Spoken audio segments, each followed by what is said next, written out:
How can I introduce super synergy of United Heart and grow with contractors who are only concerned about the smaller leg? There are many people who are consumed by smaller and bigger legs. Here's what I think.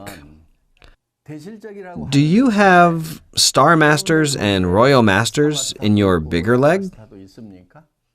If that's the case, it's indeed a much bigger leg. If you're on your way to Imperial Master, which follows after becoming a Royal Master and then a Crown Master, you should have several Royal Masters and Star Masters on both of your legs. Those who don't have any mastership holders, even on their bigger leg, should stop worrying about bigger or smaller legs. They have too little perspective on the ATOMY business and should stop behaving in such a ridiculous way. To me, one is a small leg, and the other is a smaller leg. They are both small legs. That's the way you need to be thinking about this. Consider both of them as your smaller legs, and continue doing your sponsoring work all the time. There's one thing that you must keep in mind. You have no idea when your current smaller leg might become your bigger leg. In this business, you never know when or with whom you may hit the jackpot.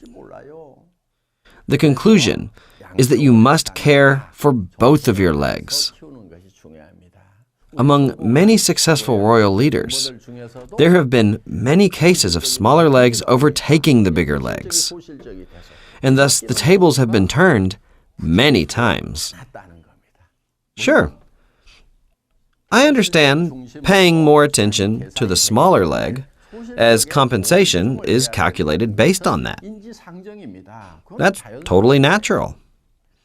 Still, you want to focus on both of them. Please keep this crucial fact in mind.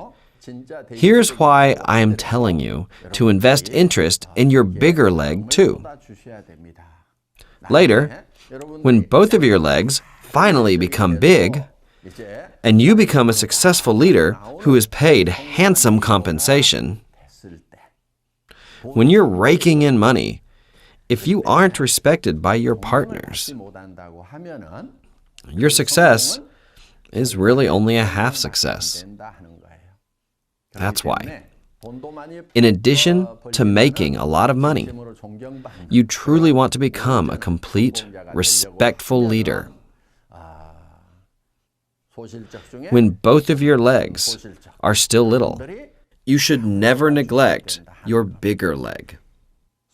Both your small leg and your smaller leg must be well cared for. Got it? All right.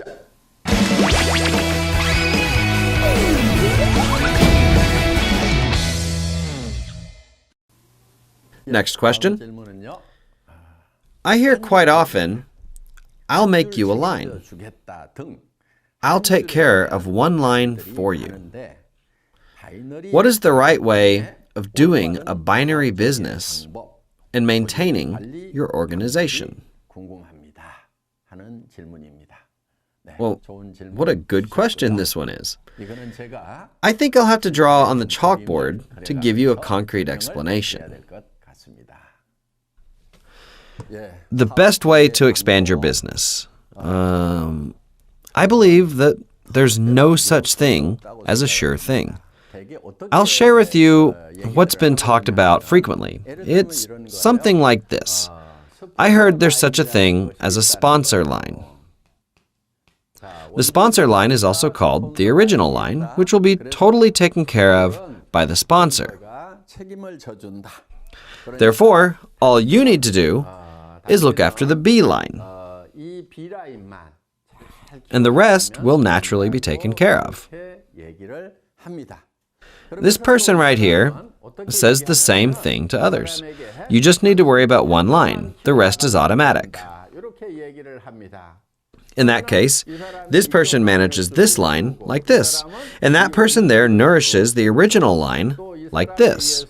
This line here becomes another original line by this person, and that person there nurtures his original line and tells another to only worry about one line. At first glance, this really does sound like a great idea. That person over there goes on like this, and that person goes on like this, and this person goes on and on and on. And then this person succeeds, and this person succeeds, this person succeeds, this person succeeds, and then this person succeeds. Again, that person goes that direction, and with his original line, and he only worries about one line. This is what people think works. People hear that it's actually one-line marketing, which sounds a lot easier than doing binary marketing. It can be a very tempting proposition. This sounds so appealing that many people fall into that trap. This is why I will go over in detail what problems might be caused by doing it this way in the scope of Korea's network marketing history. These are potential problems such a practice can cause. Let's say person A was told one line would be taken care of, and that he just needed to take care of his own line.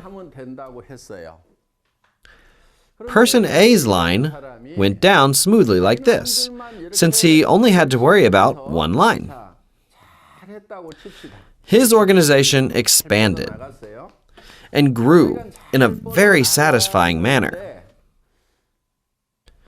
Let's take a look from another sponsor's perspective up here. He should have a B line over there, and sure, his B line is formed like this. When the sponsor's line over here is doing well, would he add more people to this line? Or would he add more people over there to his B line? Needless to say, adding more people to the B line is more beneficial to him. If that occurs, the person who was concentrating on the line here, believing this line was big, and now the sponsor's line is faced with a totally unexpected situation. For that person, this line becomes the bigger leg, and the original line becomes the smaller leg. He was told that the sponsor's line was the original line and the bigger leg, and to focus on the other line. But now, he's faced with this kind of problem. In the end, the other sponsor and person A wind up fighting and risk destruction of the entire thing. In some severe cases, okay, I'm going to stick to this line. If you don't keep your word, I will destroy you. They become spiteful, and the situation escalates to some very ugly destruction. They wind up in a mutually harmful situation. Actually, that case happened when this person's line grew well. This person's line grew well, but he was told that the original line would be guaranteed. Still, this kind of problem couldn't be avoided. Another problem that can occur in this situation is that the original line grows well while your line doesn't. Since your line doesn't expand, you're not making any money, which creates even worse problems. Another lesson.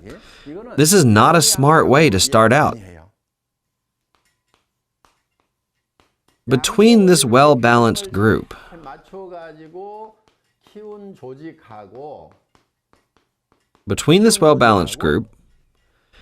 and this lopsided group over here,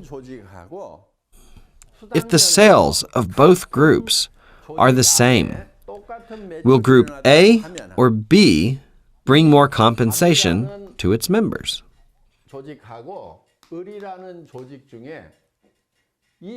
Members of Group A or members of Group B? Naturally, the members of Group B.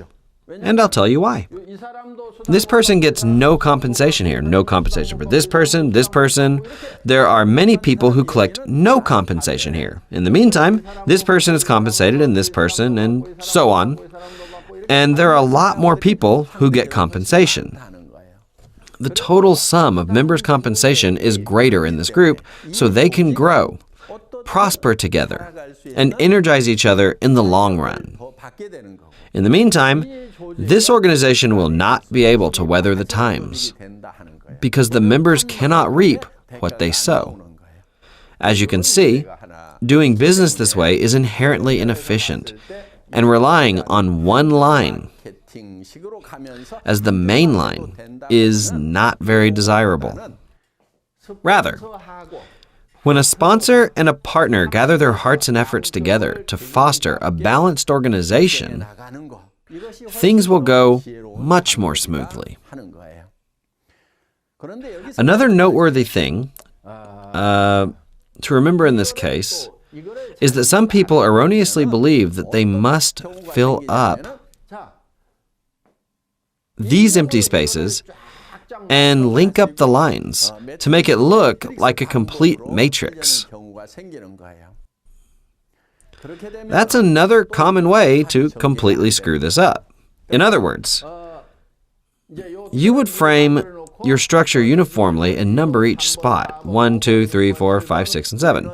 The sponsor would place newcomers in designated spots upon their entry order. This is another really dumb method of doing business. It's just really not that smart. Yeah, and it's bound for failure as well. You want to expand your organization in a balanced way. Like a tree, sprouting branches. You should let it grow in a natural way. Don't force yourself to fill every single line or try to make it into a perfect matrix. There's no need for that. None of these two methods are effective. As a part of developing your organization, you must have 2 lower masters on both of your legs. That's really the smartest way to go about this. For example, on your way to Diamond Master, you must have a Sales Master here and another Sales Master here. And like this, you must have 2 Sales Masters on each of your legs. In the case of rearing 2 Sales Masters here and 2 Sales Masters there, you can get in big trouble if one of them decides they're going to quit. This is why you want to set up a goal of fostering and nurturing as many mastership holders as you possibly can. Here is what you should really be doing. Find about 4 potential leaders strategically in each line of yours and devise a plan to succeed together and develop teamwork accordingly. The same goes for this line as well. When it is going down smoothly, you would meet someone here and you meet someone there that you'd love to form a successful team with. You will want to create a certain chemistry amongst yourselves so that you can share the same path and objectives. That doesn't mean that it's okay to neglect and dump these people over here. I don't mean that at all. For this person to do well, this line of his should go smoothly down here, and that line over there must go down as well. I'd like to ask you a question about what you should be doing to help this person here and that person there succeed. You should be overseeing the entire network in a comprehensive way to make this go round. However, once your organization is running, things can get too overwhelming for you. That's when the ATOMY success system comes in handy. You can't just handle everything on your own, so you should utilize our system with the Success Academy, one-day seminars, or center meetings held on a daily basis. You can lead them to those seminars, which will lead them to success for you. Does that make sense? Q&A with Dreamy Gill Park. I hope this was again a useful time for you. Now, there's only 1 month left. Time sure does fly. Have a fruitful end quarter, and let's meet again in the new year with renewed energy.